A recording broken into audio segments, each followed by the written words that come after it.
ታስፈራላችሁ አይመስልም ታውቃላችሁ ከዛ ተቀምጣችሁ እግዚአብሔር ስሙ ይባረክ እንጸልይ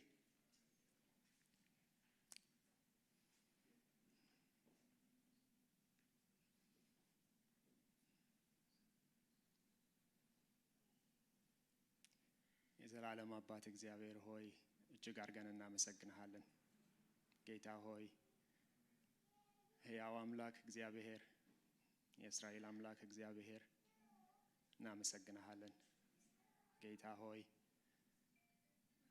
አንተ ሕያው አምላክ ሆነ ሳለ እጅግ የከበርክ እጅግ ጻድቅ እጅግ የተፈራ ጌታ ሆይ ትልቅ አምላክ ሆነ ሳለ ጌታ ሆይ እኛን ምናምንቴዎቹን ጌታ ሆይ በኢየሱስ ስም ጠራህን ወደ ራስህ ጉያ ጌታ ሆይ ልጆች አደረከን ጌታ ሆይ ክብርን ሰጠህን ጌታ ሆይ ለዘላለም አየህን ለዘላለም ህብረት ለዘላለም ፍቅር ጌታ ሆይ ጠራህን ጌታ ሆይ እግዚአብሔርን የሚያውቅ ትውልድ እንዴት የተባረከ ነው ጌታ ሆይ እጅግ አድርገን እናመሰግንሃለን ጌታ ሆይ አንተ ቅዱስ ነህ ቅዱስ ነህ ቅዱስ ነህ ጌታ ሆይ ቅዱስ ነህ አንተን የሚመስል ማንም የለም እናመሰግንሃለን ጌታ ሆይ እናመሰግንሃለን ጌታ ሆይ ሕያው ስላደረከን ጌታ ሆይ ስምህን እንድንጠራ እንድናመልክህ ጌታ ሆይ በኢየሱስ ስም ስለጠራህን እጅግ አድርገን እናመሰግንሃለን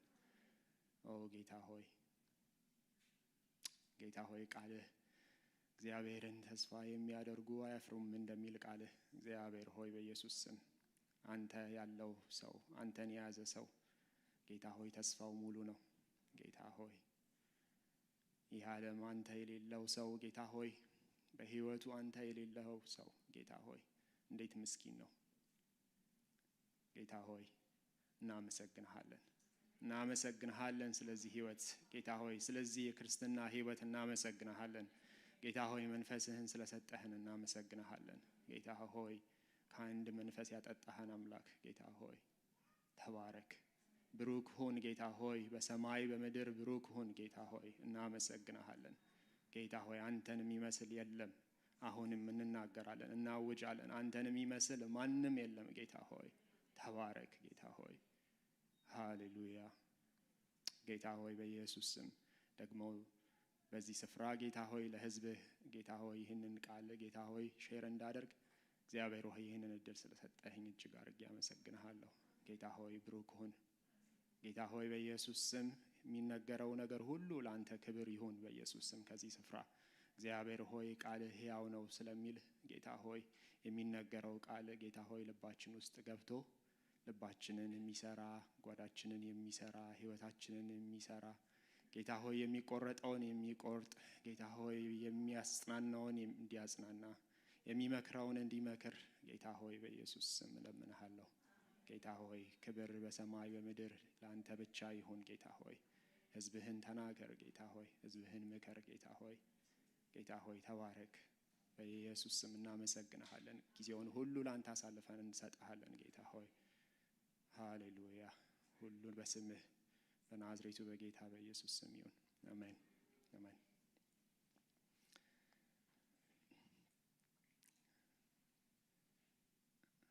እግዚአብሔር ይባርካችሁ ስታስመልኩን የነበራችሁ ሰዎች በጣም እየገረመኝ ነበር ስምህን ስንጠራ ከጥማችን እንረካለን ከረሃባችን እንጠግባለን እያላችሁ ስታስመልኩን እየገረመኝ ነበር የተዘጋጀውበትን ርዕስ ከመጀመሪያው ጀምሮ በምስጋና ውስጥ ሆነን አብረናቸው ስንዘምር ነበር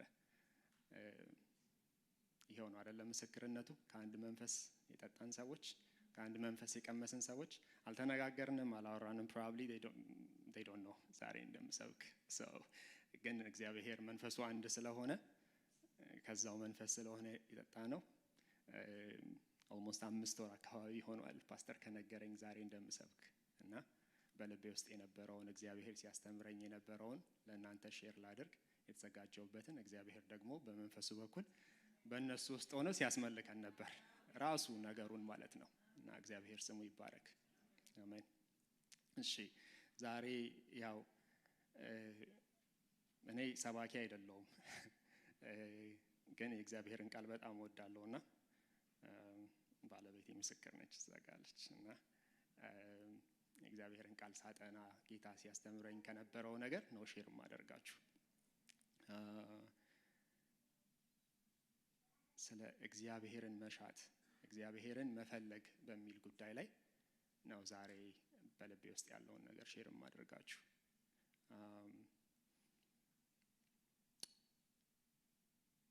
መጽሐፍ ቅዱስ ሲያስተምር እግዚአብሔርን መፈለግ እግዚአብሔርን መሻት የሚሉ ሐሳቦችን በጣም ደጋግሞ ብዙ ከመጀመሪያው ጀምሮ እስከ አዲስ ኪዳን ብዙ ስፍራ ይናገራል። እግዚአብሔርን መፈለግ እግዚአብሔርን መሻት የሚሉ ሐሳቦችን ማለት ነውና ፎሎ እያደረኩኝ ብዙ ቦታዎች ላይ ሳይ ነበር ሳጠና እግዚአብሔርን ቃልና በመጽሐፍ ቅዱስ ውስጥ እግዚአብሔርን መሻት የሚለው ሐሳብ የእግዚአብሔርን ፊት የእግዚአብሔርን ሕልውና የእግዚአብሔርን ክብር መፈለግ ፈልጎ ማግኘት የሚሉ ሐሳቦችን ነው ደጋግሞ የሚያወራው። እግዚአብሔርን መሻት እግዚአብሔርን ፈልጉ እግዚአብሔርን እሹ የሚሉ ሐሳቦችን ሲናገር ማለት ነውና የእግዚአብሔርን ፊት መፈለግ የእግዚአብሔርን ክብር መፈለግ የእግዚአብሔርን ሕልውና መጠማት የሚሉ ሐሳቦችን ነው ደጋግሞ የሚያነሳው ማለት ነው።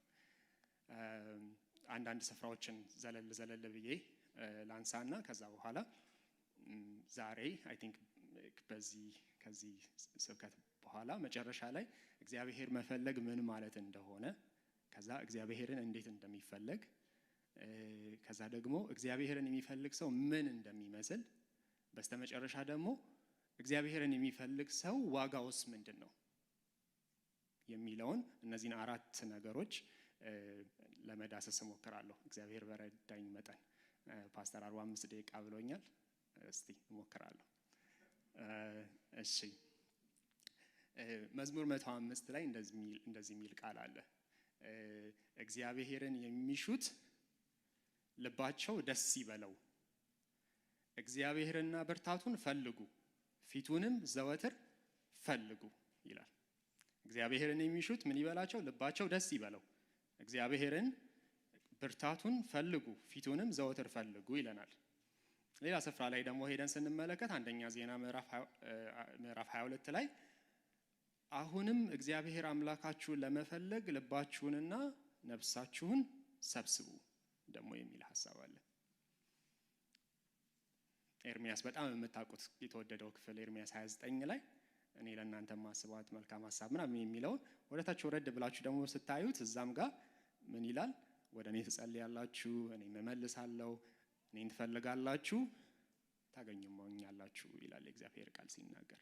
የመፈለግ እግዚአብሔርን መፈለግ እግዚአብሔርን መሻት የሚል ሐሳብ አለው። ብዙ ጊዜ ኤርሚያስ 29ን ብዙ ሰዎች ሲያስተምሩ ሲሰብኩ ምናምን እዛች ላይ ቀራሉ። ላይ ከላይ እግዚአብሔር ለእናንተ ማስባት መልካም ሐሳብ ነች ምናምን የሚለው የበጎ ሐሳብ ነች ምናምን የሚለው ላይ ብቻ ቀራን። ወረድ ብለን ግን ስንመለከተው እግዚአብሔርን መሻት እግዚአብሔርን መፈለግ የሚል ሐሳብ አለው ከዛው ጋር ተያይዞ ማለት ነው። የእግዚአብሔር ልብ ለእስራኤል ሕዝብ የነበረው መሻት ምን እንደነበረ የሚያሳይ ክፍል ነው። ማቴዎስ 6 ላይም ሁላችንም የምናውቃት አሁንም ከሁሉ አስቀድማችሁ የእግዚአብሔርን ጽድቁንና መንግስቱን እሹ አይደለ? ከዛ ሌላው ነገር ሁሉ ይጨመርላችኋል። አሁንም እግዚአብሔርን መሻት የሚል ሐሳብ ልክ እንደ ትእዛዝ ሆኖ በእግዚአብሔር ቃል ላይ እናገኘዋለን ማለት ነው። ሶ ደጋግመን የእግዚአብሔርን ቃል ትሬስ አድርገን የተለያዩ ቦታዎች ላይ ብንሄድ እግዚአብሔርን መሻት ለኪዳን ህዝብ ኦኬ I'm not talking about አሁን ይሄ በውጭ ያለው እግዚአብሔርን የማያውቀው ሰውን አይደለም እያወራ ያለሁት በኪዳን ውስጥ ያለ ሰው ከእግዚአብሔር ጋር በህብረት እያደረገ የሚኖር ሰው የሚመለከቱ ናቸው እነዚህ ክፍሎች። እያንዳንዱን ክፍል ሄደን ብንመለከት ማለት ነው። በውጭ ያለው ሰው እግዚአብሔርን የማያውቀው ጌታ ኢየሱስን የማያውቀው እግዚአብሔር ቃል አክቹሊ ሲያስተምር ሮሜ ምዕራፍ 3 ላይ ሄዳችሁ ብትመለከቱ እግዚአብሔርን የሚሻ ማንም የለም ይላል። ስለዚህ I'm not talking about በውጭ በደጅ ያለውን ሰው ሳይሆን እዚህ በቤት ውስጥ ያለነው ከእግዚአብሔር ጋር ጉዞ እያደረግን ያለነውን እግዚአብሔርን የምናውቀውን በኪዳን ውስጥ የምንኖረውን እኛን የሚመለከተውን ህይወትን ነው እያወራ ያለሁት ማለት ነው ዛሬ። ኦኬ ስለዚህ በደጅ ያሉትን ሰዎች አይደለም እያወራው ያለሁት። እግዚአብሔር እንደዚህ ደጋግሞ እግዚአብሔርን መሻት እግዚአብሔርን እሹ፣ እግዚአብሔርን ፈልጉ የሚለን ከሆነ ጥያቄ ሊፈጠርብን ይችላል በአእምሯችን ውስጥ። እግዚአብሔር ጠፍቶ ነው? እግዚአብሔር ከኛ ጋር ድብብቆሽ መጫወት ፈልጎ ነው? ፈልጉኝ የሚልበት ምክንያት፣ ደጋግማችሁ እሹኝ የሚልበት ምክንያት ነው? በፍጹም። የእግዚአብሔር ቃል ሲያስተምር ምን ይላል? እግዚአብሔር ሩቅ አይደለም ይላል። አሜን። እንደውም ቅርብ ነው ይላል። እግዚአብሔር ቅርብ ነው። አሜን። we feel it አይደለም? በህይወታችን በግል ህይወታችን እግዚአብሔር ሩቅ አይደለም፣ እግዚአብሔር ቅርብ ነው።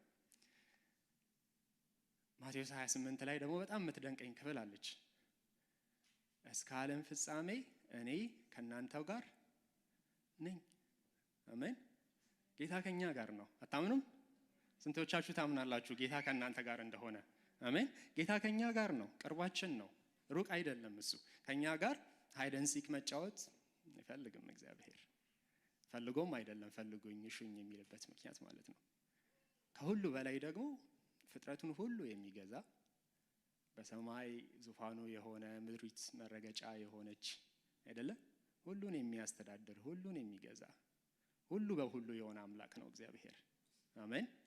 ስለዚህ እግዚአብሔር ቅርብ ከሆነ ሩቅ ካልሆነ ታዲያ ደግሞ ተመልሶ መጽሐፍ ቅዱስ ለምን ፈልጉኝ እሹኝ ደግሞ እያለ እግዚአብሔር ቃል ደግሞ ሲያስተምረን እናገኛለን። ትንሽ የሚቃረን ይመስላል አይደለም? ይሄ በጣም ቅርብ የሆነው አምላክ ሩቅ ያልሆነው አምላክ የሚገርማችሁ ነገር እርሱ ችግር የለበትም። ችግሩ ግን በኪዳኑ በሁለተኛው ሳይድ ያለነው እኛ ችግር አለብን። በጣም ችግር አለብን። በጣም ዲስትራክትድ እንሆናለን። እና አንዳንድ ጊዜ ብዙ ጊዜ አክቹሊ ልበል ራሴን ህይወቴን እየተመለከትኩ እናንተን አይደለም። እናንተ አይ ኖ እግዚአብሔርን እንደምትፈልጉት፣ ግን እኔ ብዙ ጊዜ ራሴን በችግር ውስጥ ስለማገኘው ዲስትራክትድ ስሆን በጣም ብዙ ጊዜ ራሴን አገኘዋለሁ። እግዚአብሔርን ሳልሻ እግዚአብሔርን ሳልፈልግ አንዳንድ ጊዜ እግዚአብሔርን ስረሳውም አገኘዋለሁ ራሴን። ሜቢ ከኔ ጋር አንድ ሁለት ሰው ልትኖሩ ትችላላችሁ አይደል? እንደ ፕሪንሲፕል አንዳንድ ጊዜ ህግና ትእዛዝ ሲወጣ ማለት ነው በመጽሐፍ ቅዱስ ህግ ሲወጣ አለመግደል ባይኖር አትግደሉ አይለንማ አይደል? አለመስረቅ ባይኖር አትስረቁ አይለንም ነበረ። መስረቅ ስላለ መግደል ስላለ ነው የእግዚአብሔር ትእዛዝ የወጣው በእነዚህ ነገሮች ላይ ማለት ነው። ህግና ትእዛዝ ሲወጣ የሚያፈነግጥ አካል አለ ማለት ነው። እና ያንን የሚያፈነግጠውን አካል በመስመር ለማስገባት ለማስተዳደር ሃንድል ለማድረግ ነው ብዙ ጊዜ ትእዛዝ የሚወጣው። ስለዚህ እግዚአብሔር ፈልጉኝ እሹኝ ብሎ ሲናገር የምናፈነግጥ አካሎች አለን ማለት ነው። ገብቷችኋል? ለዛ ነው እግዚአብሔር ትእዛዙን የሰጠን ማለት ነው እንድንፈልገው፣ ለዛውም ዘወትር። እስቲ ዘወትር በሉ። ዘወትር። ቅድም ያነበብኩት ቃል ምን ይላል? መዝሙር 105 ላይ እግዚአብሔርን የሚሹት ልባቸው ደስ ይበለው፣ እግዚአብሔርና ብርታቱን ፈልጉ፣ ፊቱንም ዘወትር ፈልጉ። ዘወትር ፈልጉ።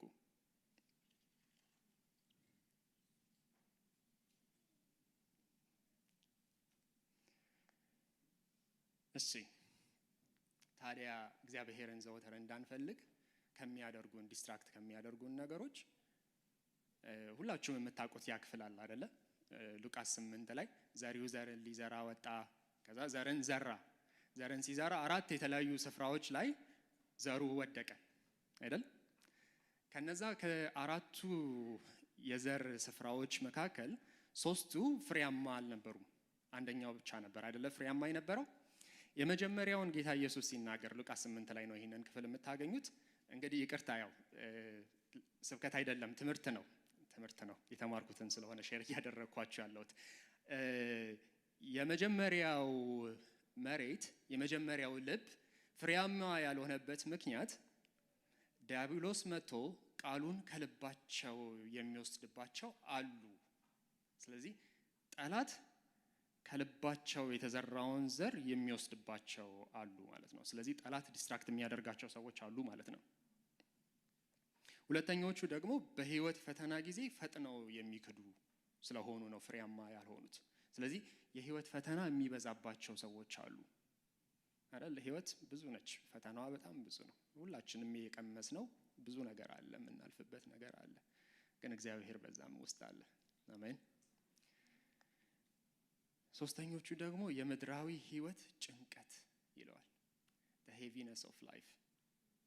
ህይወት የሚያስጨንቅ ነገር አላት አይደለ? ስፔሻሊ በዚህ ምድር። ከዛ ባለጠግነት ደግሞ ይላል። በባለጠግነት ተድላ ደግሞ ዲስትራክትድ የሚሆኑ አሉ። በቃ የገንዘብ ፍቅር የሚያሯሩጣቸው ደግሞ ሰዎች አሉ። በዛ ምክንያት ፍሬያማ የማይሆኑ ሰዎች አሉ።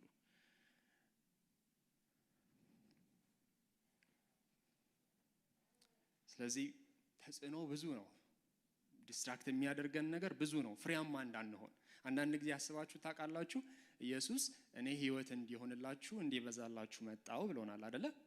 ለምንድን ነው የተትረፈረፈ ህይወት የሌለን? ፍሬያማ የሆነ ህይወት ለምን የለንም? ማለት ቤተክርስቲያን ውስጥ ያለ ነው። ያው እንግዲህ ቤተክርስቲያን ስንል ብዙ ጊዜ ግድግዳ ምናምን ብዙ ሰው ስለሚመስለው ነው እንጂ እኛ ነን አይደለ ቤተክርስቲያን። ለምንድን ነው ፍሬያማ ያልሆን ነው? እነዚህ ነገሮች ስላሉ ነው በህይወታችን ዲስትራክት የሚያደርጉን ተጽዕኖዎች በህይወታችን ውስጥ በጣም ብዙ ስለሆኑ ነው። የመጨረሻዎቹ ግን ምን ይላል መሰላችሁ? ፍሬያማ የሆኑት 30፣ 60፣ 100 ፍሬ ያፈሩት ደግሞ የእግዚአብሔር ቃል ሲያስተምር ምን ይላል? ቅን እና በጎ በሆነ ልብ ሰምተው የሚጠብቁት ናቸው ይላል። ስለዚህ የእግዚአብሔርን ትእዛዝ ሰምተው ቅን በሆነ ልብና በጎ በሆነ ልብ ሰምተው የሚጠብቁት ናቸው ይላል የእግዚአብሔር ቃል።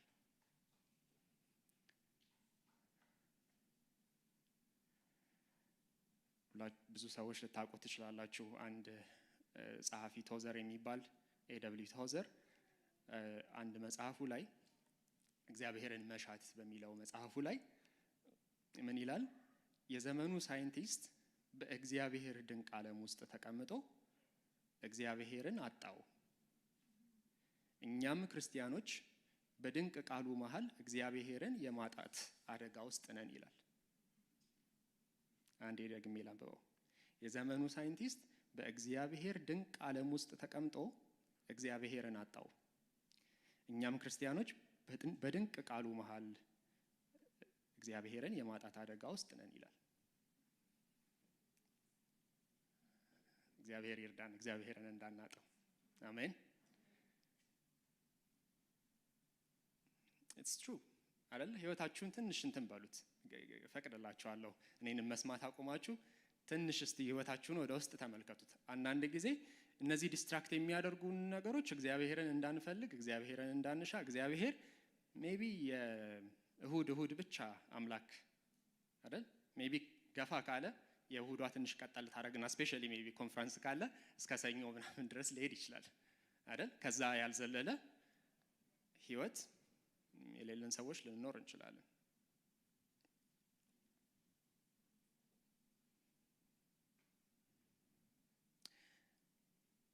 የቶዘርን ወደ ታች ወረድ ብለን ብናነበው ቅድም የጀመርኩትን ምን ይላል? እግዚአብሔር አንድ አካል አንድ ፐርሰን እንደሆነ ረስተነዋል። በአንድ ጊዜ የአንድን አካል ማንነቱን፣ እኔነቱን፣ ፐርሰናሊቲውን ሙሉ በሙሉ ማወቅ አይቻልም። ነገር ግን ረጅምና በፍቅር የተሞላ መሻት አእምሯዊ ግንኙነት ይጠይቃል ይላል። ስለዚህ በፍቅር የተሞላ መሻት፣ በፍቅር የተሞላ ህብረት ይጠይቃል አንድን አካል ለማወቅ፣ አንድን አካል ለመረዳት፣ ማንነቱን ለመረዳት። እግዚአብሔር አካል ነው። አሜን። እመለስበታለሁኝ ወደ በኋላ ምን እያለ እንደሆነ በሰፊው ለማየት ማለት ነው። ትንሽ ገፋ አድርጌ ልውሰደው ይሄንን ሀሳብ፣ አሁን ይሄ ሰውዬ የሚናገረውን ሀሳብ ማለት ነው። ላስት ዊክ እዚህ ስፍራ ላይ ቆሞ ሲሰብክ የነበረ አንድ ወንድም ወደዚህ ምድር የመጣችሁት ሚሽነሪ ለመሆን ነው እያለ ሪማይንድ ሲያደርገን ነበር አይደለም? እኔ ደግሞ ዛሬ አንድ ተመሳሳይ ሀሳብ ከዛ ጋር የሚገናኝ ሀሳብ አንድ ነገር እላችኋለሁ በዚህ ጉዳይ ላይ ማለት ነው። መጽሐፍ ቅዱሳችሁን የሐዋርያ ሥራ ምዕራፍ 17 ላይ እስቲ ከፍተን እናውጣ እናንብብ። እግዚአብሔር ይህንን ነገር የዛሬ 9 ዓመት አካባቢ ወደዚህ ስመጣ ወደዚህ ምድር በጣም በብቸኝነት ብቻዬን በነበርኩበት ጊዜ እግዚአብሔር ያስተማረኝ ነገር ነው እና አብሮኝ እስካሁን መጥቷል። ላንብበውና ቃሉን እነግራችኋለሁ ምን እያለ እንደሆነ። የሐዋርያት ሥራ ምዕራፍ 17 ላይ ይህንን ክፍል በደንብ የምታውቁት ነው። ጳውሎስ በአቴንስ ከተማዎች እየተዘዋወረ የማይታወቅ አምላክ የሚል ጽሑፍ ተመልክቶ ያ የማይታወቀው አምላክ ማን እንደሆነ ልንገራችሁ ብሎ ስብከቱን ሲሰብክላቸው ካለው ክፍል ውስጥ ነው። የሐዋርያት ሥራ ምዕራፍ 17 ቁጥር 26 ጀምሬ አነባዋለሁ። ምን ይላል? የሰውን ዘር ሁሉ ከአንድ ወገን ፈጥሮ በምድር ሁሉ ላይ እንዲኖሩ አደረገ። የዘመናቸውንም ልክ የመኖሪያቸውንም ስፍራ ዳርቻውንም ወሰነላቸው። ይኸውም ሰዎች እግዚአብሔርን ፈልገው ተመራምረው ምናልባት ያገኙት እንደሆነ ብሎ ነው። ይህም ቢሆን እርሱ ከእያንዳንዳችን የራቀ ሆኖ አይደለም ይላል። አንዴ ደግሜ ላንብበው። የዘመናቸውን ልክና የመኖሪያቸውን ስፍራቸውን ዳርቻ ወሰነላቸው። ይኸውም ሰዎች እግዚአብሔርን ፈልገው ተመራምረው ምናልባት ያገኙት እንደሆነ ብሎ ነው። እግዚአብሔር ከምንኖርበት ማህበረሰብ ሲያወጣን፣ ከቤተሰቦቻችን ሲያወጣን፣ ወደዚህ ምድር ሲያመጣን ይኸው በሰዎች መሃል በማናቃቸው ሰዎች መሃል ስንኖር ላስት ዊክ ወንድማችን ለነዚህ ሰዎች ሚሽነሪ ሊሆን ይችላል እግዚአብሔር ወደዚህ ምድር ያመጣን ሲለን ነበር አይደለም? እኔ ደግሞ የዛሬ 9 ዓመት ገደማ ስመጣ ወደዚህ ምድር እግዚአብሔር ምንድን ነበር ሲለኝ የነበረው? ወደዚህ ምድር ከእናትና ከአባትህ ነጥዬ ከቤተሰቦች ነጥዬ ሳመጣ ብቻህን ስትሆን እኔን ፈልገህ እንድታገኘኝ ነበር ሲለኝ ነበር እግዚአብሔር። አሜን። እግዚአብሔር ፊኒክስ የሚባል ከተማ እንዳለም አላውቅም ነበረ። ግን እግዚአብሔር ወደዚህ ምድር ሲያመጣኝ እና ያ የብቸኝነት ጊዜያቶች especially for the first 2 years I had a lot of time to check ብዙ ነገር ልቤን ለመፈተሽ እግዚአብሔርን ፈልጌ እንዳገኝ። እናትና አባቴ ቤት ነበርኩኝ፣ ብዙ ነገር አላውቅም ነበረ። ይሄ ምድር ግን እግዚአብሔርን ፈልጌ የማገኝበት ምድር ሆነኝ፣ በግሌ ማለት ነው። አላውቅም ስንቶቻችሁ ብቸኝነት እንደሚሰማችሁ። I had a lot of moment እንደዛ አይነት ሞመንት ዛሬ በዚህ ማለዳ ነግራችኋለሁ። ይሄ ምድር እግዚአብሔርን ፈልጋችሁ የምታገኙበት ምድር ነው። አሜን። እግዚአብሔር ነጥሎ ያወጣችሁ ከቤተሰቦቻችሁ ከህዝባችሁ መሃል ከለመዳችሁት ከኖራችሁበት ከምናምን ሲያወጣችሁ እግዚአብሔር በዚህ ምድር ብቻችሁን ሊያገኛችሁ የፈለገበት ምድር ነው። አሜን ይላል አይደል? ለዚህ ስፍራ ላይ ጊዜንና ቦታን ስፍራን ወስኖላቸዋል። ይሄው ጊዜ ተወስኖልናል። ተወስኖልን ጊዜ እየኖርን ነው። እግዚአብሔር ይመስገን። we're alive። ስፍራ ተወስኖልናል። ይሄው በሰው ሀገር መተን ተወስኖልን እየኖርን ነው። ገደብ ተበጅቶልን። ለምን? ጳውሎስ ምንድነው የሚለው መሰላችሁ? the purpose is እግዚአብሔርን ፈልጋችሁ እንድታገኙት ነው። not necessarily እዚህ ጋር ይሄ ምድር ብቻም አይደለም። እዚህ ስላለን ነው ይሄንን እንምላችሁ። እግዚአብሔር በተለያየ ስፍራ በተለያየ ቦታ የሚያኖራቸው ሰዎች ዓላማው የህይወታቸው ዓላማ እግዚአብሔርን ፈልገው እንዲያገኙት ነው። አሜን አሜን። እግዚአብሔር ይመስገን። በጣም ከሚገርመኝ ከመጽሐፍ ቅዱስ ውስጥ ዘፍጥረት 33 ላይ ከፍቻ አነባዋለሁ እሱን ክፍል። የእግዚአብሔር ሰው ሙሴ በጣም ይገርመኛል፣ ሁልጊዜም ይገርመኛል እንዴት አይነት ህይወት የነበረው ሰው እንደሆነ ማለት ነው። የእግዚአብሔር ቃል ሲናገር አይ ቲንክ ዘዳግም ላይ ይመስለኛል ሙሴ እግዚአብሔርን ፊት ለፊት ያወራው ነበር ይላል። አይገርምም? አስባችሁታል? እግዚአብሔርን ፊት ለፊት ማውራት ምን ማለት እንደሆነ አላቅም፣ ሙሉ ለሙሉም አልተረዳሁትም። ግን እግዚአብሔርን ፊት ለፊት ያነጋግረው ነበር ይላል የእግዚአብሔር ቃል ሲናገር። ዘጸአት 33 ላይ ቃሉን አንብበው ምን ይላል? ሙሴ እግዚአብሔርን አለው እነዚህን ህዝብ ምራ ብለህ ነግረኸኝ ነበረ። ከኔ ጋር የምትልከው ማንን እንደሆነ አላሳወከኝም። አንተን በስም አውቀሃለሁ፣ በፊቴም ሞገስ አግኝተሃል ብለኸኝ ነበር። በእኔ ደስ ተሰኝተህ ከሆነ አንተን አውቅህና ያለማቋረጥ በፊትህ ሞገስ አገኝ ዘንድ መንገድህን አስተምረኝ ብሎ ሙሴ እግዚአብሔርን ጠየቀው። እግዚአብሔርም ቁጥር 14 ላይ ምን አለው? ህልውናዬን ካንተ ጋር ይሄዳል እረፍትም እሰጥሃለሁ ብሎ መለሰ። ቁጥር 15 ከዚያም ሙሴ እንደዚህ አለው፣ ህልውና ከእኛ ጋር ካልሄደ ከዚህ አትስደደን። አንተ ከእኛ ጋር ካልሄድክ አንተ በእኔና በህዝብ መደሰትህን ሌላው እንዴት ያውቃል? እኔንና ህዝብህንስ በገጸ ምድር ከሚገኙት ከሌሎች ህዝቦች ሁሉ ልዩ የሚያደርገን ምን አለ? እግዚአብሔርም ሙሴን በአንተ ደስ ስላለኝና በስምህ ስለማውቅህ የጠየቅከውን ያንኑ አደርጋለሁ አለው። ከዚያም ሙሴ እባክህ ክብርህን አሳየኝ አለው ይላል። አይገርማችሁም? ህይወቱ የእግዚአብሔርን የሚጠማ ህይወት ነው። እግዚአብሔርን ፊት ለፊት ያናግረዋል። ከዛ ግን ያም በቂው አይደለም። ተመልሶ ደግሞ ህልውና ከኛ ጋር ካልሄደ መውጣት አንፈልግም፣ መሄድ አንፈልግም ይለዋል እግዚአብሔርን። ይሄ ስፍራ በሲና ተራራ ህጉ ተሰጥቷቸው 2 ዓመት ተቀምጠው አሁን ጉዞ ሊጀምሩ ነው ወደ ተስፋይቱ ምድር። እዚህ ስፍራ ላይ ሆነው ሙሴ እግዚአብሔርን እያነጋገረው ፊት ለፊት እያነጋገረው ያ በቂው ሳይሆን ህልውና ከኛ ጋር ካልሆነ ከዚህ ስፍራ መሄድ አልፈልግም ይለዋል። ተመልሶ ደግሞ እግዚአብሔር ህልውናዬ ከናንተ ጋር ይወጣል ሲለው ተመልሶ ደግሞ ምን ይላል? ክብርህን አሳየኝ ይለዋል። እግዚአብሔር እንደዛ አይነት ህይወት ይስጠን። አሜን። ሞረን ሞር እግዚአብሔርን የሚጠማ እግዚአብሔርን የሚፈልግ የእግዚአብሔርን ክብር የሚፈልግ ህይወት አግኝተን ስንቀምሰው ስንረካ ነገም ደግሞ ወደ ሶርሱ የምንመለስ እግዚአብሔርን የምንፈልግ ሞረን ሞር የምንጠማ ክብሩን የምንጠማ ክብሩን የምንራብ ሰዎች አሜን። እግዚአብሔር ያደርገን።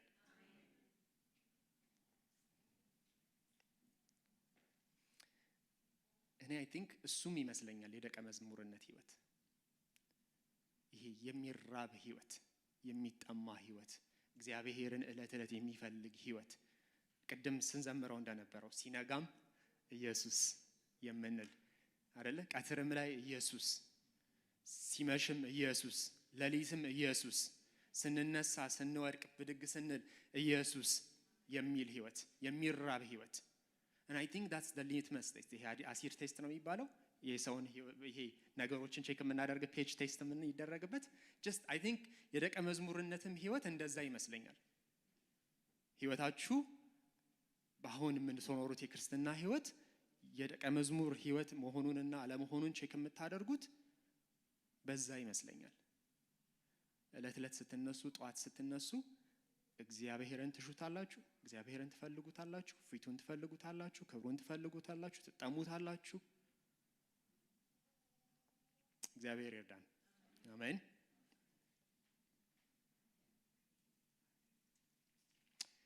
እሺ አይ ቲንክ ሚኪ ብዙ ነገር አልከን እግዚአብሔርን ስለመፈለግ። እሺ እንዴት አድርገን ነው የምንፈልገው ካላችሁኝ ደግሞ አይ ቲንክ ሁለተኛው የመጀመሪያውን እንግዲህ ጨርሰናል፣ ምን እንደሆነ አይተናል። እንዴት ታዲያ እግዚአብሔርን እንፈልገው ካላችሁኝ የእግዚአብሔር ቃል በአንደኛ ዜና ምዕራፍ 22 ቁጥር 19 ላይ ይሄ ክፍል ዳዊት እግዚአብሔር ቤተ መቅደሴን አትገነባም አለው፣ ልጅህ ነው የሚገነባው አለው እግዚአብሔር። ከዛ ያው ዳዊት እንደ ልቤ የተባለው የእሴይ ልጅ አይደለ? ለሱ ባይገነባውም ግን ለቤቱ ለእግዚአብሔር ቤት ግንባታ የሚያስፈልገውን ማቴሪያል ማዘጋጀት ጀመረ፣ ትእዛዝ መስጠት ጀመረ። እና በትእዛዙ መሃል የእስራኤልን ሹማምንቶችና ሽማግሌዎች ልጁንም ሰለሞንን ሰብስቦ ምን ይላቸዋል? አሁንም እግዚአብሔር አምላካችሁን ለመፈለግ ልባችሁንና ነፍሳችሁን ሰብስቡ ይላቸዋል። ስለዚህ እግዚአብሔር ሲፈለግ የሚሰበሰብ ሐሳብ፣ የሚሰበሰብ ልብ አለ ማለት ነው። ኦኬ። እግዚአብሔርን መፈለግ ማለት እግዚአብሔርን ስትፈልጉት መሰብሰብ ያለበት ቅድም ያየናቸው ዲስትራክት የሚያደርጉን ነገሮች አሉ። ከነዛ ነገሮች እግዚአብሔርን እንዳንፈልግ እግዚአብሔርን እንዳንሻ ከሚያደርጉን ዲስትራክት ከሚያደርጉን ነገሮች ሐሳባችን፣ ልባችን ሪፎከስ መደረግ ያለበት ፊክስ መደረግ ያለበት ነገር አለ ማለት ነው። የልባችን መሻት፣ የአእምሯችን፣ የሐሳባችን አቴንሽን በእግዚአብሔር ነገር ላይ ፊክስ መደረግ፣ በእግዚአብሔር ነገር ላይ መጣል አለበት ማለት ነው። ስለዚህ እግዚአብሔር ሲፈልግ ይሄ ዲስትራክሽኑን ኖይዝ ኳይት የምናደርግበት ጸጥ የምናስደርግበት ነገር መኖር አለበት። ያም ደግሞ ሀሳባችንንና ልባችንን በእግዚአብሔር ላይ መጣል ስንችል ነው ማለት ነው። አሜን። ክርስትና እንዲሁ ዝም ብሎ የሚኖር ህይወት አይመስለኝም ለእኔ በግሌ። አይ ቲንክ ኢንቴንሽናል ሆነን እለት እለት ኮንሽስሊ የምንመርጠው ምርጫ ይመስለኛል። አሜን። እንዲሁ ዝም ብለን በአቦ ሰጥ የምንኖረው አይመስለኝም። ዝም ብሎ ልክ ሌላው ሰው እንደሚኖረው አይነት ነገር አይመስለኝም። እኔ አይመስለኝም በግሌ። አላቅም የእናንተን። እሺ፣ ሁለተኛው ደግሞ ቅድም ያነበብነው ማቴዎስ 6 ላይ የነበረው ክፍል አለ አይደለ? ከሁሉ አስቀድማችሁ የእግዚአብሔርን ጽድቁንና መንግስቱን ፈልጉ እሹ። ስለዚህ ከሁሉ አስቀድሞ ሲል እንግዲህ አይደንቲፋየር ነች አይደል? ከሁሉ የምትለው ቃል ከሁሉም ነገር ለእግዚአብሔር ነገር ፕራዮሪታይዝ የምናደርገው ነገር መኖር አለበት ማለት ነው። የእግዚአብሔርን ነገር ከሌሎች ነገሮች ከሁሉ ነገር አስቀድመን ለእግዚአብሔር ነገር ፕራዮሪቲ መስጠት አለብን ማለት ነው። ኦኬ። ስለዚህ በዚህ ኖይዝ በበዛበትና ዲስትራክሽን ተጽዕኖ በበዛበት ህይወት ውስጥ እግዚአብሔርን የሚሻ ህይወት እንድትፈልጉ፣ እግዚአብሔርን የሚሻ ህይወት እንዲኖራችሁ ፕራዮሪቲያችሁን ማስተካከል አለባችሁ ማለት ነው። ኦኬ። ፕራዮሪቲያችንን ማስተካከል አለብን የሚመለከት ጉዳይ ስለሆነ ማለት ነው። ስለዚህ እግዚአብሔር እንዴት ይፈለግ? ልባችንና ነፍሳችንን በእግዚአብሔር ነገር ላይ መጣል አለብን። ፕራዮሪቲያችንን ማስተካከል አለብን። ኦኬ። ፈጠን ፈጠን እንላለኝ፣ ጊዜ እየሄደ ነው። ፓስተር እስከ ስንት ነው? ኦኬ። እሺ፣ ሁለት ነገሮችን አሳያችሁና ጨርሳለሁ። መጀመሪያው በታላቅ ተጽዕኖ ውስጥ የሚያልፍን አንድን ሰው አሳያችኋለሁ። ይሄ ሰው እንዴት አድርጎ ነው እግዚአብሔርን እለት እለት የሚሻው፣ እግዚአብሔርን እንዴት ነው የሚፈልገው የሚለውን እናይና ከዛ በኋላ በስተመጨረሻው ደግሞ እግዚአብሔርን የሚፈልግ ሰው ደግሞ ዋጋው ምንድነው ሪዋርዱ የሚለውን ደግሞ እንመለከታለን። ዳዊት በመዝሙር 63 ላይ ስንመለከት የዳዊት ህይወት በጣም ይገርመኛል። ይህንን ታሪክ የምታገኙት በሁለተኛ ሳሙኤል ምዕራፍ 15 ላይ ነው የምታገኙት። ዳዊት ልጁ አቤሴሎም ባመጸበት ጊዜ አስቡት፣ ልጁን ያመጸበት መፈንቅለ መንግስት ያደረገበት እና አቤሴሎም መፈንቅለ መንግስት አድርጎበት አቤሴሎምን ሸሽቶ ዳዊት ከተወሰኑ ታማኝ ከሆኑት ሰዎች ጋር ኢየሩሳሌምን ትቶ፣ ቤተ መንግስቱን ትቶ፣ ሚስቶቹን ትቶ፣ ክብሩን፣ ሁሉን ነገሩን ትቶ በሽሽት ላይ በነበረበት ጊዜ በይሁዳ ምድረ በዳ ቁጭ ብሎ የጻፈው ነው መዝሙር 63 ማለት ነው። ምን አይነት ጭንቀት ሊሆን እንደሚችል አስቡት። ልጃችሁ አመጾባችሁ ማለት ነው። ያን ብቻ አይደለም፣ ማመጽ ብቻ አይደለም። አቤሴሎም ከዳዊት ሚስቶች ጋር በአደባባይ ሰዎች እየተመለከቱ ተኛ ይላል የእግዚአብሔር ቃል። እንዴት መዋረድ ነው! እንዴት ያሳዝናል አይደለም? ያን ብቻ አይደለም። በጣም ታማኝ የሆነው ካውንስል የሚያደርገው አኪጦፌል እንደውም ምን ይላል የእግዚአብሔር ቃል ሲያስተምር፣ የአኪጦፌል ምክር ከእግዚአብሔር እንደመስማት ነው ይላል የእግዚአብሔር ቃል ሲያስተምር። ስለዚህ የሚገርም ወዳጁ ነው። አብሮት ዳቦ ቆርሷል፣ አብሮት ሆኖ ብዙ ነገር አሳይቷል። አኪጦፌልም ከአቤሴሎም ጋር አብሮ ዳዊት ላይ ተነስቶበታል። ዳዊት በእንደዚህ አይነት ጭንቀት ውስጥ ሆኖ ነው፣ በሽሽት ላይ ያለ ነው መዝሙር 63ን የጻፈልን። እንመልከት እግዚአብሔርን የሚፈልግ ሰው ምን እንደሚመስል። በተጽዕኖ ውስጥ ያለ፣ በጣም በብዙ ችግር ውስጥ ያለ፣ በመከራ ውስጥ ያለ ሰው፣ በጣም በብዙ ፕሬሸር ውስጥ ያለ ሰው ግን እግዚአብሔርን የሚጠማ እግዚአብሔርን የሚሻ ሰው ምን እንደሚመስል እንመልከት። መዝሙር 63ን እናወጣና መዝሙር 63 ቁጥር 1 ላይ ምን ይላል? እግዚአብሔር ሆይ፣ ከላይ ጀምራችሁ ስታነቡት መዝሙር 63 እግዚአብሔርን መፈለግ ይላል። በይሁዳ ምድረ በዳ በነበረ ጊዜ የዳዊት መዝሙር ይላል። ቁጥር 1 ላይ እግዚአብሔር ሆይ አንተ አምላኬ ነህ፣ አንተን ከልብሻለሁ። ውሃ በሌለበት በደረቅና በተራቆተ ምድር ነፍሴ አንተን ተጠማች፣ ስጋዬም አንተን ናፈቀች። እግዚአብሔር ሆይ አንተ አምላኬ ነህ። ችግሩ እያለ፣ ስደቱ እያለ፣ መከራው እያለ አስቡት። እግዚአብሔር ሆይ አንተ አምላኬ ነህ እንለዋለን። አላቅም፣ እኔ ብዙ ጊዜ ችግር ሲመጣ እንትኔ ይበዛል። ጌታ ሆይ ምነው ረሳኸኝ የሚለው ጩኸቴ ይበዛል። እግዚአብሔርን አንተ እግዚአብሔር አምላኬ ነህ ተጠማሁ ከምለው ይልቅ ማለት ነው። ዳዊት ግን እግዚአብሔር ሆይ አንተ አምላኬ ነህ፣ አምላኬ ነህ፣ የኔ አምላክ ነህ ነው የሚለው እዚህ ጋር ዳዊት እግዚአብሔርን በጣም ፐርሰናል በሆነ በጣም ኢንቲሜት በሆነ መንገድ ነው እግዚአብሔርን የሚሻው የሚፈልገው የሚጠማው። በዚህ ስፍራ ላይ እናያለን። ወደ ታች ወረድ ብለን እለት እለት እግዚአብሔርን እንደዛ እንሸዋለን። እግዚአብሔርን አንተ እግዚአብሔር አምላኬ ነህ እንለዋለን። ነፍሴ አንተን ተጠማች፣ ስጋዬ አንተን ናፈቀች።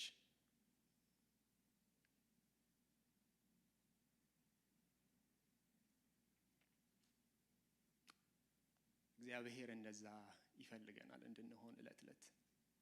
አሜን። እግዚአብሔርን እንድንራበው፣ እግዚአብሔርን እንድንጠማው፣ እግዚአብሔርን እንድንፈልገው እግዚአብሔር ይሻል። በትንቢተ ሆሴዕ መጽሐፍ ላይ እስራኤል የኪዳን ሕዝብ እግዚአብሔር ላይ አመነዘረችበት፣ አመንዝራ ሆነች። ሌሎች አማልክት ጋር ሄደች፣ ሌሎችን ፈለገች። እና ሁላችሁ የምታውቁት ክፍል ነው ይሄ ክፍል። የሆሴዕ መልእክት ምዕራፍ 4 ላይ ሕዝቤ እውቀትን ከማጣት የተነሳ ጠፍቷል ይላል የእግዚአብሔር ቃል። እና ያንን ክፍል ሄዳችሁ በደንብ ስታጠኑት ወደ ላይ ከላይ ጀምሮ ብታዩት እግዚአብሔርን የሚያውቅ ማንም አልነበረም ይላል በእስራኤል ምድር። እና ስለ እግዚአብሔር ሳያውቁ ቀርተው እኮ አይደለም። ስለ እግዚአብሔር ማወቅና እግዚአብሔርን ማወቅ ግን የተለያዩ ሀሳቦች ናቸው። እግዚአብሔር ፐርሰናል በሆነ ኢንቲሜት በሆነ መንገድ እያንዳንዳችሁን ማወቅ ይፈልጋል፣ እኔንም ጨምሮ። ምክንያቱም እግዚአብሔር ፐርሰናል የሆነ አምላክ ስለሆነ ማለት ነው። አሜን። እንወቀው እግዚአብሔርን። እዛ መጽሐፍ ላይ ሆሴዕ መጽሐፍ ላይ ምን ይላል? እቺን ጋለመስዋዕቱን እስራኤልን ወደ ምድረ በዳ ወስዳታለሁ ይላል የእግዚአብሔር ቃል። ወደ ምድረ በዳ ወስዳታለሁ፣ ለልቧም በፍቅር እናገራታለሁ ይላል። ከዛ ወደ ታች ወርዳችሁ ስታነቡ ምን እንደሚል ታውቃላችሁ? በዚያን ቀን እርሷም ባሌ ትለዋለች ይላል። አሜን። ወደ ምድረ በዳ ሲወስዳት ለልቧም በፍቅር ሲናገራት የዛን ጊዜ in a very personal and very intimate በሆነ መንገድ ባሏን እግዚአብሔርን ታውቀዋለች፣ ታስታውሰዋለች። ጋለሞታይቱ እስራኤልም ባሌ ብላ ትጠራዋለች ይላል የእግዚአብሔር ቃል።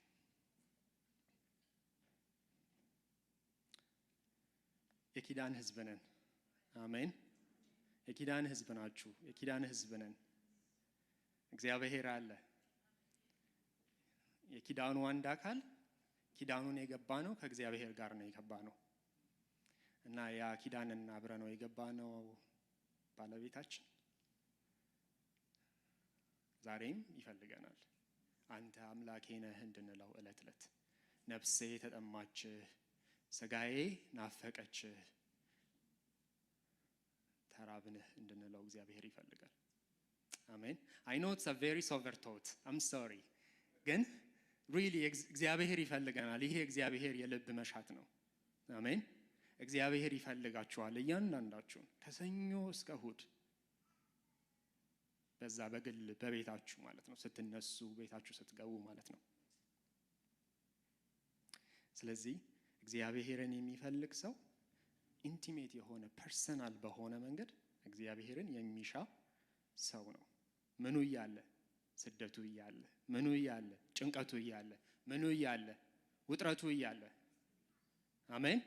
ልክ እንደ ዳዊት ስደት ላይ ሆኖ ችግሩ እያለ፣ የሚያስለቅሰን ነገር እያለ፣ ጊዜያችንን ምናምን መሻማት ምናምን የሚፈልገው እያለ፣ አላቅም ሜቢ አዲክሽኑም እያለ whatever፣ እግዚአብሔር ግን ይፈልገናል። እግዚአብሔር የኔ አምላክ እንድንለው። አሜን። እግዚአብሔር ይርዳን። ዳዊት አያቆምም፣ ይቀጥላል። ቁጥር 2 ላይ ምን ይላል? 2 እና 3 ላይ ስለዚህ በመቅደስ ውስጥ አየሁ፣ ኃይልህንም ክብርህንም ተመለከትኩ። ምሕረትህ ከሕይወት ይበልጣልና ከንፈሮቼ ያመሰግኑሃል። ዋው!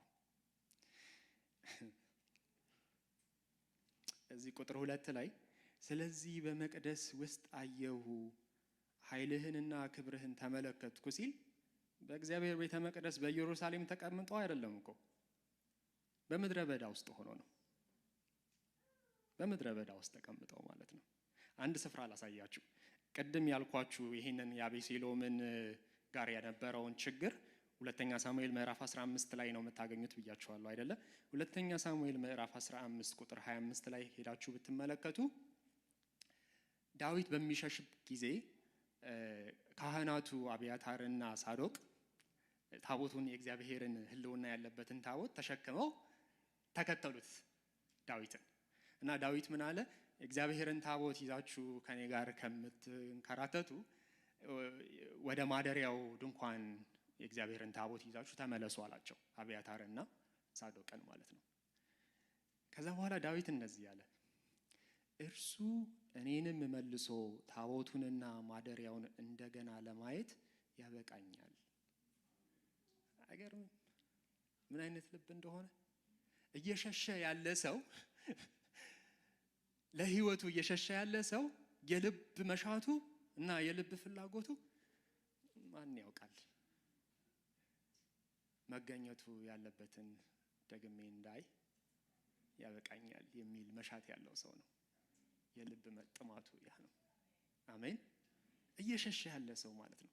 he's going far away from Jerusalem አይደለ? ወደ በረሃ እየሄደ ነው ለህይወቱ ሰግቶ። ግን የልብ ጥማቱ ግን ማን ያውቃል? እግዚአብሔር ተመልሶ ወደ ማደሪያው ድንኳን መገኘቱ ወዳለበት፣ መንፈሱ ወዳለበት፣ ክብሩ ወዳለበት ወደዛ ደግሜ እንዳይ ያበቃኛል ይላል። ስለዚህ በምድረ በዳ ተቀምጦ ስለዚህ በመቅደስ ውስጥ አየሁ ኃይልህንና ክብርህን ተመለከትኩ ይላል። ተመልከቱ፣ ይሄ ሰው ምን አይነት ቫኪዩም በህይወት ውስጥ ምን አይነት ባዶነት ሊኖር እንደሚችል፣ ንብረቱን፣ መንግስቱን፣ ዙፋኑን፣ ሚስቶቹን፣ ሀብት ንብረቱን ሁሉን ነገር ትቶ የሄደ ሰው እኮ ነው አይደለ? በምድረ በዳ ተቀምጦ ያችኛዋን ሚስቴን ምናምን ብሎ ማሰብ ይችላል አይደል? ዙፋኔ ምናምን ብሎ ሀብቴ ምናምን ብሎ ሊያስብ ይችላል ይሄ ሰው። ነው የሱ ጥማት ይሄ አይደለም።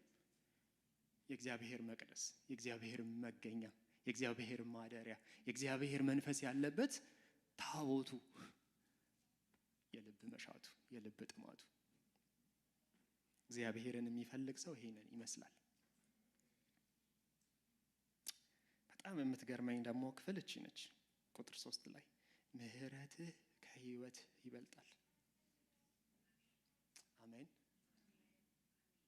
እዚህ ጋር ምሕረትህ የምትለዋ ቃል በብዙ መንገድ መጽሐፍ ቅዱሳችን ላይ ተተርጉማለች።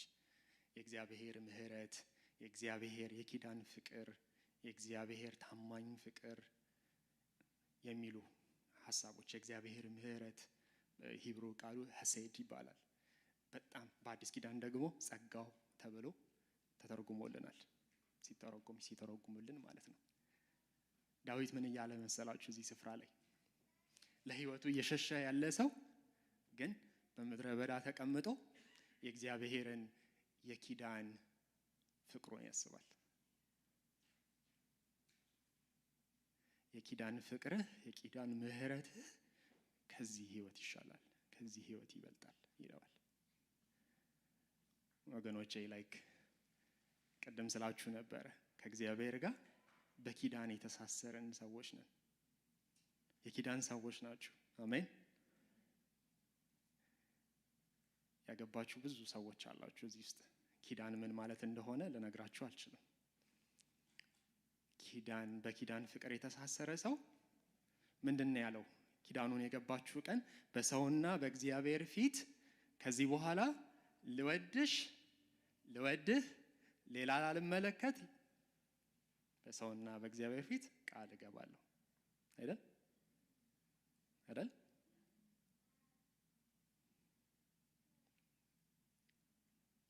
ከእግዚአብሔር ጋር ያለን ኪዳን እንደዛ ነው።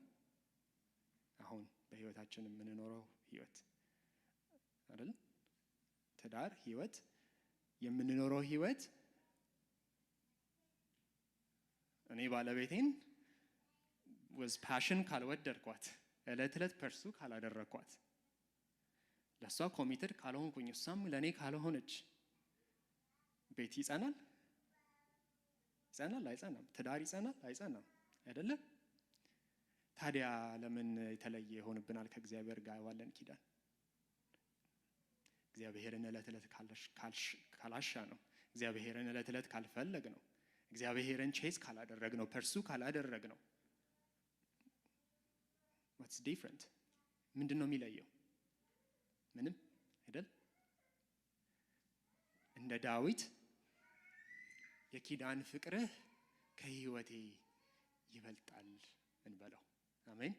እለት እለት ተነስተን አይ ጌታዊ እንደነቅበት፣ ፓሽኔት እንሁን በእግዚአብሔር ነገር በህይወታችን ውስጥ። ጧት ስንነሳ አለመጸለያችንና ቃሉን አለማንበባችን፣ ቀኑ ውሎ ስናድር አለመሆኑ እንዲሁ ዝም ብሎ አይለፍብን፣ ወሪ ያደርገን።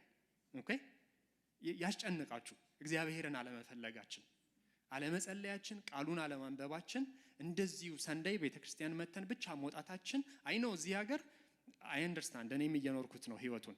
ኢትስ ቬሪ ስትረስፉል። ሳምንቱ ጊዜው እንዴት እንደሚሄድ አናቅም።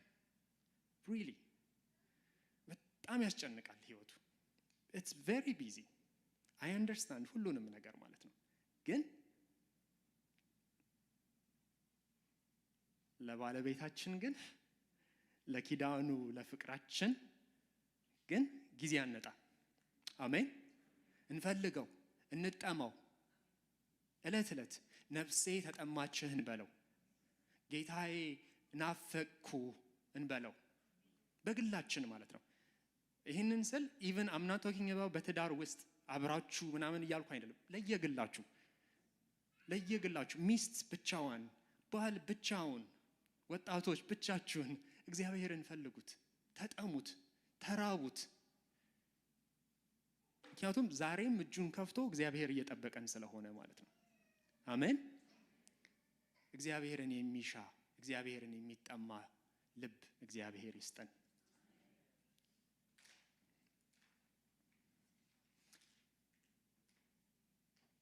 ሁለት ደቂቃ ተሰጥቶኛል። ተባረክ።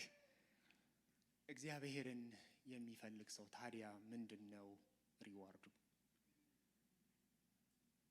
ዋጋው ምንድነው? የእግዚአብሔር ቃል ምን ይላል? ዕብራውያን ምዕራፍ 11 ላይ እግዚአብሔርን ከልብ የሚሹት ምን ይላል? he is the rewarder of those who seek him። እግዚአብሔርን ከልብ የሚሹት ሰዎች ዋጋ አላቸው፣ ሪዋርድ አላቸው። አሜን። እግዚአብሔርን የሚሹ ሰዎች ዋጋ አላቸው። ደስ ይበላችሁ። አሜን። እግዚአብሔርን የሚሻ ሰው ሪዋርድ አለው፣ ዋጋ አለው። እግዚአብሔር ያዘጋጀልን የተወሰኑትን ነገሮች ላሳያችሁ። እዚሁ መዝሙር 63 ቁጥር 5 ላይ ምን ይላል? ነፍሴ በቂቤና በስብ እንደሚረካ ሰው ትረካለች ይላል። እግዚአብሔርን የሚፈልግ ሰው ነፍሱ ትረካለች እለት። አሜን። ዘወትር እግዚአብሔርን ዘወትር የሚሻ ሰው ዘወትር ነፍሱ ትረካለች። ነፍሳችሁ ያረካ ሰዎች አላችሁ በመካከላችን? እግዚአብሔርን ፈልጉት፣ እግዚአብሔርን እሹት። ነፍሳችሁ ትረካለች በቂቤ በስብ እንደምትረካ። አሜን። ሜቢ አላቅም ቬጀቴሪያን ልትሆኑ ትችላላችሁ። ፊታችሁ ይውላችሁ እግዚአብሔር ነፍሳችሁን ያረሰርሰዋል። አሜን። እሺ ደስታ በህይወታችሁ የሌለው ሰው አለ? ደስታ የለኝም የሚል ሰው አለ? የእግዚአብሔር ቃል ምን ይላል መሰላችሁ? ቅድም ያነበብኩት መዝሙር 105 ላይ እግዚአብሔርን የሚሻ ልብ ምን ይበለው? ደስ ይበለው። አሜን። እሰይ በሉ እስቲ። ደስ ይለዋል እግዚአብሔርን የሚሻ ሰው። አሜን። እዚሁ ክፍል ላይ መዝሙር 63 ላይ ምን ይላል? ቁጥር 7 ላይ አንተ ረዳቴ ነህና በክንፎች ስር ተጠልዬ በደስታ እዘምራለሁ። ቁጥር 11 ላይ ምን ይላል? ንጉሥ በእግዚአብሔር ደስ ይለዋል። አሜን። እግዚአብሔርን የሚሻ ሰው ችግሩ እያለበት በእግዚአብሔር ደስ ይሰኛል።